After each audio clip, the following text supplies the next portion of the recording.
सबसे पहले सेटअप, जो भी ग्रीन सेल्स हैं वो आप चेंज कर सकते हैं कभी भी। ये शीट इनफैक्ट पिन कमेंट और डिस्क्रिप्शन में होगी, तो आप इस पर क्लिक करिए। ये शीट आप यूज नहीं कर पाएंगे, इसको डाउनलोड करके आप इसको जितना यूज कर सकते हैं। तो सबसे पहले कितने टाइम के लिए हम इस डिसीजन को एनालाइज कर रहे हैं। मैंने 5 साल अज्यूम किया है। फिर हर महीने आप ऑन एन एवरेज कितना ट्रैवल करते हैं गाड़ी में, चाहे वो ओला उबर हो, खुद की गाड़ी हो या रेंट की गाड़ी। मैंने फर्ज किया है 2000। इन्फ्लेशन कितना है? 6%। और कॉस्ट ऑफ कैपिटल, इसको भी एक्चुअली 6% मान के चलते। इसका मतलब कि जो आप पैसा कहीं लगा सकते थे उसको लगाने पे आप कितना कमा लेंगे। एंड हम अज्यूम करते हैं कि बेसिक फिक्स डिपॉजिट तो कोई भी कमा सकता है, ना सर लगाना है, ना पैर लगाना है, ना कहीं स्टॉक मार्केट में इन्वेस्ट करना है, तो 6% लेके चलते हैं। It could be anything, actually 7 लेके चलते हैं, बट ज्यादा फर्क नहीं पड़ेगा, you'll get it। फिर बाइंग अ कार, तो हम गाड़ी खरीद रहे हैं। कौन सी गाड़ी खरीद रहे हैं? This is also decision. तो हमने अज्यूम किया है कि हम 10 लाख रुपए की गाड़ी खरीद रहे हैं। एक्चुअली चेक करते हैं कि डिजायर कितने की है, क्योंकि ओला उबर को जोड़ के ओला उबर अक्सर डिजायर भेजते हैं। तो Dzire cost on road, Maruti Dzire car देखो पे ये है। ऑन रोड प्राइस चेक करते हैं। सिटी न्यू दिल्ली के लिए ज्यूम करता हूँ, लेकिन आप कहीं भी हो सकते हैं, तो साउथ दिल्ली ज्यूम करते हैं। And this is the cost. So 6.5 lakh रुपए की गाड़ी है। तो let's go and add 6.5 lakh रुपए। फिर टैक्सेस एंड इंश्योरेंस कितना है? एंड टैक्सेस एंड इंश्योरेंस हमारा 52 + 34, तो अराउंड 86,000 रुपीज। फिर रेट ऑफ इंटरेस्ट अगर हम लोन लेंगे, क्योंकि हम लोन ले रहे हैं, तो वो कितना होगा? अब देखते हैं। कार लोन इंटरेस्ट रेट कितना है? 8.8, वही अज्यूम करते हैं, 8.8%। ओके। एंड हम कितने साल के लिए लोन ले रहे हैं? तो 3 साल अज्यूम करेंगे। डाउन पेमेंट कितनी करनी है? यूजुअली 20% होती है, तो 20%। मेंटेनेंस कॉस्ट गाड़ी की कितनी होती है? तो on an average 2% of the actual value of the car. गाड़ी की वैल्यू हर साल कम होती रहती है, तो मेंटेनेंस कॉस्ट भी थोड़ा थोड़ा कम होता रहेगा। And this is on a annual level. Insurance cost कितना है? वो भी 2% लेके चलते हैं। एंड डेप्रिसिएशन, मतलब गाड़ी की वैल्यू हर साल कितनी % से कम होगी? I assume 15%। अब ये डिफर कर सकता है, लाइक तो आप बोल सकते हैं कि मारुति के लिए ये 10% ही होता है। ठीक है, 10% लेके चलते हैं। माइलेज कितनी है गाड़ी की? तो माइलेज देखते हैं। अगर इसी गाड़ी पे जा रहे हैं तो डिजायर, एंड डिजायर की माइलेज 22 किलोमीटर, लेकिन 22 तो पता नहीं किसको मिलती है, 18 लेके चल लेते हैं। ठीक है। कॉस्ट ऑफ पेट्रोल आज की डेट का कितना है? 100 रुपए लेके चल रहे हैं। ड्राइवर सैलरी, अब ये क्यों है? ये इसलिए है क्योंकि ओला और उबर में ड्राइवर है। अब आप बोल सकते हैं कि यार अगर हम खुद गाड़ी लेंगे तो गाड़ी चलाने का एक मजा आना चाहिए, मैं इसको 0 भी अज्यूम कर सकता हूँ। 0 लेके स्टार्ट करते हैं। पार्किंग कॉस्ट बहुत जरूरी है। क्यों? क्योंकि हम एप्पल टू एप्पल कंपैरिजन करेंगे। ओला उबर में आपको पार्किंग का खर्चा नहीं देना पड़ता, आप ऐप से बुला सकते हैं, ऐप से छुड़वा सकते हैं, and that's how it works. लेकिन खुद की गाड़ी में पार्किंग का खर्चा देना है, जो हमने अज्यूम किया है 1500 रुपए महीना। इसको भी आप जो भी आपके लिए एक्चुअल है वो डाल सकते हैं। फिर अगर हम गाड़ी रेंट पे लेते हैं, तो हम यही सेम गाड़ी रेंट पे लेने की कोशिश करते हैं। I don't know how many of you know कि बहुत सारे कंपनीज का अब सब्सक्रिप्शन प्लान आ गया है, जैसे कि मारुति सब्सक्राइब। अब इसमें बेसिकली क्या होता है, आप एक महीने का खर्चा देते हैं एंड आपको उस गाड़ी को मेंटेन करने के लिए आप कुछ नहीं करते। आपका इंश्योरेंस कंपनी पे करेगी, मेंटेनेंस कंपनी पे करेगी, मतलब सर्विसिंग उसकी रेगुलरली होती है रहेगी, so on and so fourth. आपको कोई अपफ्रंट अमाउंट नहीं देना है, तो कोई लोन नहीं लेना है, कोई डाउन पेमेंट नहीं करनी है, कोई टैक्स नहीं देना है। आपको व्हाइट नंबर प्लेट मिलता है, ऐसे नहीं कि टैक्सी का नंबर प्लेट मिलता है। तो कायदे से वो आपकी गाड़ी है, लेकिन आपने वो खरीदी नहीं है, आप महीने के एक सब्सक्रिप्शन पे उस गाड़ी को चला रहे हैं। आपको एक कमिटमेंट देनी होती है। फॉर एग्जाम्पल हम वही डिजायर लेने की कोशिश करेंगे, तो सॉरी ये डिजायर, तो डिजायर है, डिजायर हम 5 साल के लिए लेंगे क्योंकि एनालिसिस पीरियड हम 5 साल कर रहे हैं। एंड LXi जो हमने देखी थी, बेसिकली जो हमारी गाड़ी है, तो उस पर क्लिक करते हैं एंड हमें चाहिए एनुअल किलोमीटर का एक पैकेज होता है, क्योंकि हमने ऑन एन एवरेज 2000 किलोमीटर पर महीना लिया, तो हम 20,000 किलोमीटर का प्लान लेंगे जो कि 17,900 रुपए का है। तो हर महीने अगर आप 17,900 रुपए देंगे तो मारुति आपको एक गाड़ी देगी जो कि ऑलमोस्ट ब्रांड न्यू होगी या शायद ब्रांड न्यू हो। आपको उसका कोई इंश्योरेंस खर्चा नहीं देना, मेंटेनेंस का कोई खर्चा नहीं देना, सिर्फ चलाने का खर्चा है। पेट्रोल हो गया, ड्राइवर हो गया, पार्किंग हो गया, बाकी हर एक खर्चा इस सब्सक्रिप्शन में जुड़ा हुआ है। आपको कोई अपफ्रंट अमाउंट नहीं देना है and it is a beautiful thing. मैंने बाय द वे अपनी गाड़ी सब्सक्रिप्शन पे ली हुई है, निसान का सब्सक्रिप्शन है, तो हमने मैग्नाइट खरीदी है ऑटोमेटिक वर्जन। हम उसका शायद कुछ 25,000 रुपये महीना देते हैं, या हाँ 25,000 रुपये महीना देते हैं, GST included, and that in fact seems like a great deal. You will also get to know why and how. तो 17,897. Let's go back. तो 5 साल ये सर 17,897. ये है आपका खर्चा गाड़ी रेंट करने का। गाड़ी अगर हमने रेंट करी एज अ कैब, तो ओला और उबर यूज किया, इसके भी वेरिएबल रेट्स हैं, हर शहर का अलग अलग है, लेकिन मोटा मोटा 13 रुपए बैठता है खर्चा। स्टार्टिंग के 2 किलोमीटर या 20 किलोमीटर सस्ते होते हैं, लेकिन फिर बाद में बढ़ जाते हैं, वेटिंग चार्जेस हैं, नाइट चार्जेस हैं, वो सब कुछ मिला लो के 13 रुपए पर किलोमीटर ऑन एन एवरेज बैठता है। Now let's see how we go through the decision. तो here is how you have to think about this. आप बाय द वे रिजल्ट देख चुके हैं। Result is effective rate per kilometre. अगर आप गाड़ी रेंट करते हैं, मतलब कैब लेते हैं, 9.5 रुपए। अगर आप गाड़ी खरीदते हैं तो 11 रुपए। अगर आप गाड़ी रेंट लेते हैं तो 12.5 रुपए। Now let's see how this happens. सबसे पहले रेंटिंग अ कैब, इसके फाइनेंशियल्स कैसे काम करते हैं। तो महीने का आपका जो खर्चा है वो है 26,000 रुपए। क्यों? क्योंकि आप 2,000 किलोमीटर पर महीना चलते हैं, आप 13 रुपए पर किलोमीटर देते हैं, तो 26,000 रुपए। लेकिन ये कि पूरा का पूरा आपका खर्चा नहीं है। There is something called an opportunity cost. इसका मतलब क्योंकि कैब रेंट करने में आपको ना डाउन पेमेंट देनी है, ना इंश्योरेंस देना है, ना पार्किंग का खर्चा देना है, ना ड्राइवर का खर्चा देना है। That all is brilliant cost, right? Saved.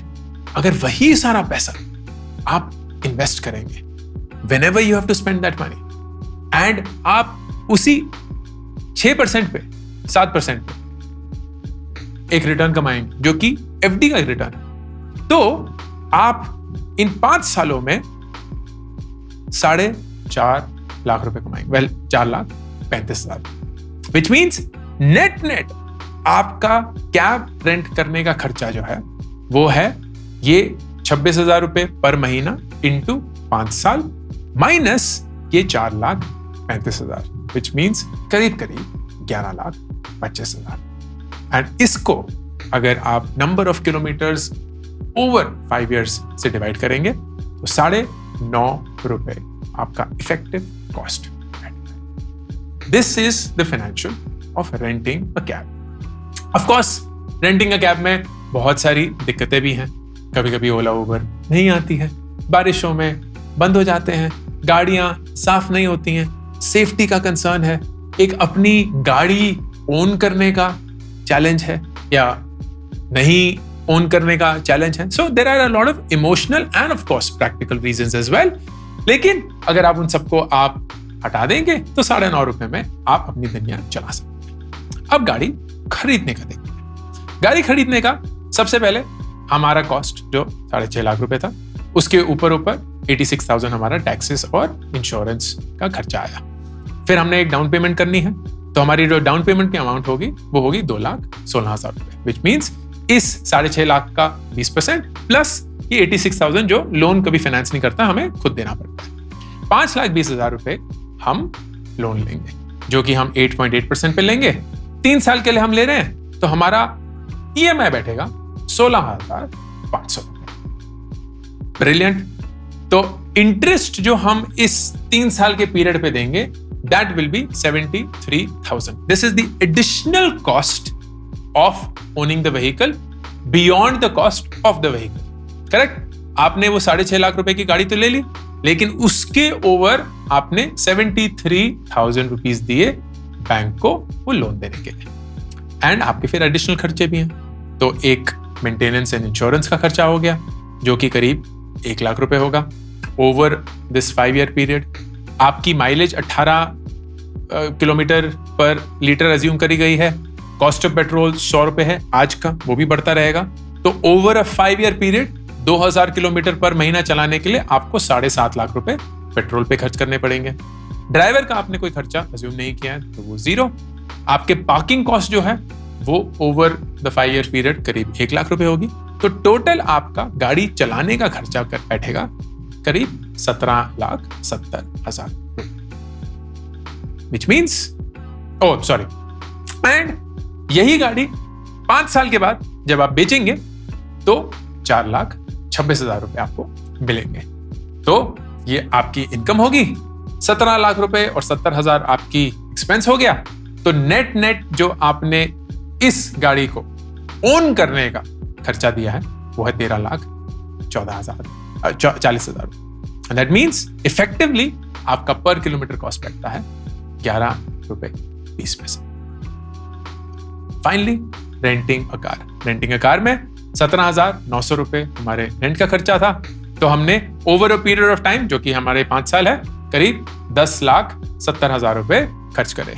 इसके ऊपर जो बाकी के खर्चे हैं गाड़ी ऑन करने के वो तो हैं ही, तो आपका पेट्रोल का खर्चा हो गया, ड्राइवर का खर्चा हो गया, पार्किंग का खर्चा हो गया, तो 19,000 रुपए हमारा खर्चा हो गया। सॉरी 19 लाख रुपए हमारा खर्चा हो गया to own this car to rent this car over a 5 year period. लेकिन हमने कोई इंश्योरेंस और मेंटेनेंस नहीं दिया और हमने कोई डाउन पेमेंट नहीं करी। तो ये पैसा जो हमारा बचा, इसको फिर से अगर हम कहीं डिप्लॉय करेंगे वही 7% पे जो बेसिक FD का रेट है, तो हमें 2,16,000 रुपए जो अपफ्रंट हमें वो करने थे, डाउन पेमेंट देनी थी, 1,06,000 रुपए जो हमारे इंश्योरेंस और मेंटेनेंस का खर्चा है over a period of time, 7% जो हम रिटर्न जनरेट कर सकते हैं, तो ये 4,35,000 रुपए हमारा अमाउंट बन जाता है। Which means the net cost of renting a car over a 5 year period is 14,91,000 or effective cost per kilometer is 12 rupees 40 paise. And that then gives you the comparison at these 3 levels. इसके हिसाब से अगर आप 2000 kilometre पर महीना चलाते हैं, अगर आप मारुति डिजायर खरीदना चाहते हैं एंड वो सारे जो कॉन्टूर्स हैं उसको रखेंगे, तो आपको अपनी खुद की गाड़ी खरीदनी चाहिए। Just great. Now let's see how this changes basis how we change the numbers. तो let's say आप ज्यादा गाड़ी चलाते नहीं, 1000 किलोमीटर चलती है, मतलब ऑफिस पास में है या शायद आप ऑफिस जाते ही नहीं है, whatever the case may be, तो आप 1000 किलोमीटर चलाते हैं। Now when you go back, the decision becomes still the same, but the numbers become very different. तो go back, 2000 किलोमीटर पे आपका पर किलोमीटर का कॉस्ट 11 रुपए था, लेकिन 1000 किलोमीटर पे आपके पर किलोमीटर का कॉस्ट 16 रुपए हो गया। Why? Because वही गाड़ी चलाने के लिए अब आपने ज्यादा पैसे खर्च कर दिए, क्योंकि बाकी के खर्चे तो वैसे की वैसे ही चल रहे हैं, गाड़ी तो उतनी वैल्यूबल है, so on and so forth. Now let's look कि आप बहुत गाड़ी चलाते हैं, तो 3000 किलोमीटर एंड सी इससे क्या आएगा 9.5 रुपए। In fact, now renting a cab becomes more expensive. तो मैं ये अक्सर बोलता हूं कि अगर आप बहुत ट्रैवल करते हैं, अगर आपका घर बहुत दूर है, ऑफिस बहुत दूर है और आपको वो डिस्टेंस कवर करना ही है, आप ऑफिस जाते हैं, हाइब्रिड मोड नहीं है, etcetera etcetera, it may make sense for you to buy a car as against to rent a cab. जो आपकी रेंटिंग है that still is 10.4, which is higher than buying the car. अब कुछ चीजें change करके देखते हैं। फर्ज करिए कि आप 5 साल नहीं 3 साल के लिए इस पीरियड को एनालाइज करना चाहते हैं, which is what I did, क्योंकि हमारा जो रेंटल है वो 3 साल का है, it's not for 5 years। And in 3 सालों में हमारा जो कॉस्ट ऑफ कैपिटल है उसको भी मैंने 10% अज्यूम किया। क्यों? क्योंकि मुझे पता है कि यार मैं एफडी में पैसे नहीं डालना चाहता, मैं एक म्यूचुअल फंड में डाल दूं, और एक म्यूचुअल फंड घटिया से घटिया भी 10 से 12% दे सकता है over a 3 year period, hopefully, and so far it's been far more than that. तो if we look at exactly the same thing in 2000 kilometre पे ही कम करेंगे, you see there's a big difference. Suddenly आपका buying a car is 11.5 रुपए, लेकिन renting a car is 10.5 रुपए। Of course renting a cab is still the cheapest, लेकिन as I said उसके कॉन्स के लिए कि ऑन डिमांड नहीं है, गाड़ी गंदी रहती है या कुछ भी और वगैरह हो जाएगा, I wanted to have the feeling of having your own car without having my own car. तो वो जो पूरी फाइट है इंश्योरेंस की, मेंटेनेंस की, उन सब से मैं एब्स्ट्रैक्ट हो चुका हूँ, ऑटोमेटिकली होता रहता है। बस मैं एक महीने का सब्सक्रिप्शन किसी को देता हूँ, वो सारी जिम्मेदारी संभाल लेते हैं, एंड मेरा काम अब सिर्फ ड्राइवर को एंड पेट्रोल को मेंटेन करना है।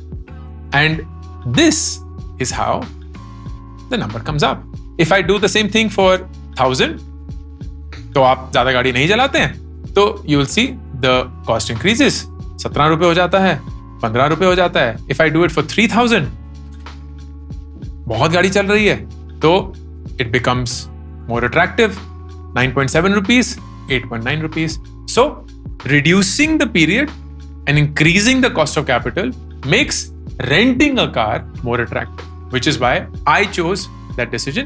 क्योंकि हमें पता है 3 साल मतलब 2024 के एंड में, अगले साल के एंड में हमारा सब्सक्रिप्शन खत्म हो जाएगा, and at that point of time I will say या तो फिर से एक नई गाड़ी रेंट कर लो and completely go through this, or maybe buy a EV or something, right? Because वो पूरी माइलेज जो आपका कॉस्ट है दैट विल कंप्लीटली चेंज अगर आप ईवी के लिए ये पूरा मैथ करेंगे।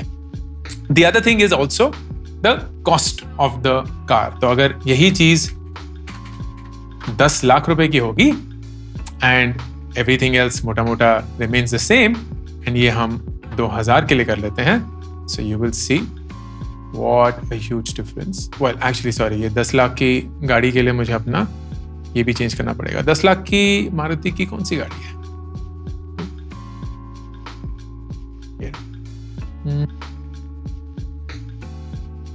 की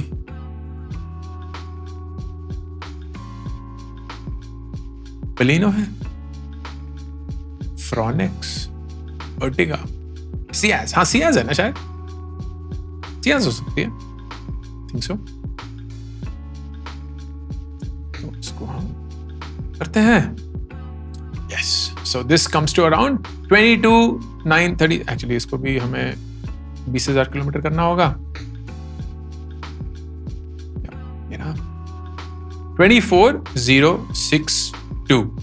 So I will go back to the sheet and make this 24,062.